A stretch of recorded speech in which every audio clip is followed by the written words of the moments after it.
story that we are following this noon. Hurricane Idalia. Much of Florida is in disaster mode with only hours to go before an expected onslaught from Idalia.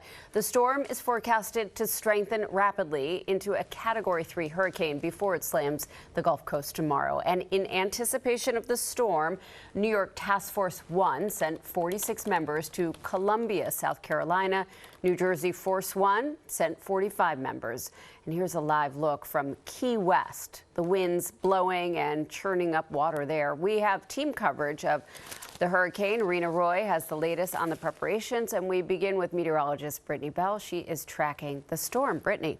And Idalia was upgraded to a hurricane early this morning, and it continues to strengthen as it moves to the north. It has max sustained winds around 85 miles per hour, still a Category 1, but that will soon intensify to a Category 2 and eventually a Category 3, still projected to make landfall as a Category 3 hurricane. And between St. Mark's, also Cedar Key, and that will continue to slide north, basically riding along the coast of Georgia, South Carolina, and North Carolina Thursday. By Friday, that moves offshore, and that will slowly meander in the Atlantic throughout this weekend, sending additional cloud cover our direction. And the latest on Franklin, that's a Category 4. We're back over to Idalia. Here's a look at all of the tropical alerts stretching from Key West all the way to coastal areas of North Carolina. And a closer look at that peak storm surge, about 10 to 15 feet, especially along the Big Bend area. One of the reasons why they have that storm surge warning.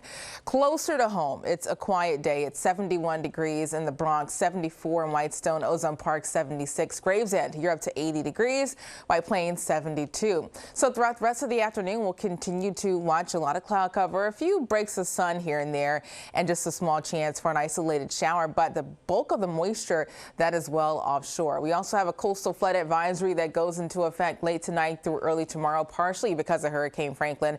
More details about our forecast for the rest of the week coming up. David? Thank you, Brittany. Well, millions of people in Florida are preparing right now with the storm expected to hit tomorrow morning. Some being told to evacuate now. ABC's Reena continuing our coverage. Reena. Yeah, David, this storm is picking up pretty quickly as it moves through the Gulf, and forecasters say life-threatening storm surge is the main concern here. The Big Bend area of Florida could see a rise of water up to 12 feet. Hurricane Idalia is churning in the Gulf, forecast to rapidly intensify as it charges toward Florida. Idalia already hitting Cuba, bringing fierce winds and drenching rain, leaving many streets and houses completely flooded. Florida Governor Ron DeSantis warning residents in the affected areas to get out now. Idalia is forecast to make landfall Wednesday morning on the state's west coast as a major Category 3 hurricane. If this storm hits at high tide, storm surge could reach 8 to 12 feet in some areas. If you're there in that storm surge, you're putting your life in jeopardy. 4,500 Duke Energy workers standing by to help with the expected power outages.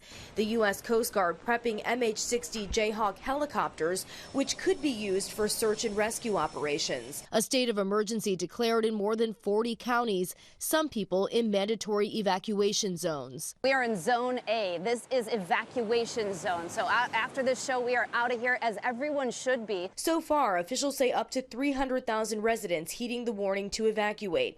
You don't wait.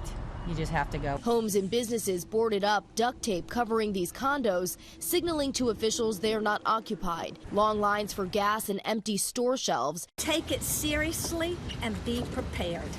Even though we're not in the cone or might be in the cone, be prepared. And Idalia is already affecting travel for a lot of people, with Tampa International shut down as of midnight this morning. Major airlines offering travel waivers for those who are impacted.